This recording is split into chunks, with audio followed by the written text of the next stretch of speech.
رياضة شعبية أم قضية سياسية؟ سؤال وإن اختلفت فيه وجهات النظر، إلا أن الزلزال الذي هز مؤخرا الاتحاد الدولي لكرة القدم وأسقط هيبته وزعزع مصداقية قراراته، وبات الجميع يبحث في ثنايا ملفات سابقة قد تفجر جديدا يفيض كأسا امتلأت بالفساد.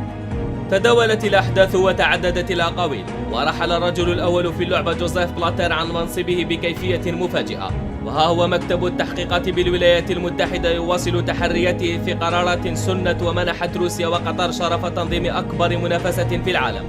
أسئلة طرحت مؤخرا في كيفية منح البلدين حق الاستضافة، وعلى أي أسس استند الاتحاد الدولي لكرة القدم، والثابت هو تجريد الدولتين من تنظيمهما للعرس العالمي في حال ثبوت أي تجاوزات أو تلاعبات بعملية التصويت.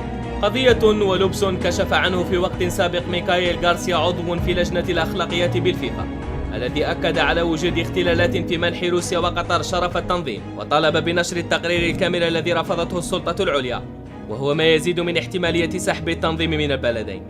ورغم تأكيد كبار المسؤولين لكلا الدولتين عن أحقيتهم بشرف التنظيم، إلا أن لا ثابت بعدما اهتز كيان الاتحاد الدولي، ولا بد من مواصلة التحقيقات إذ ما أراد الجميع كشف ما يحدث في طاولة أكبر سلطة في اللعبة.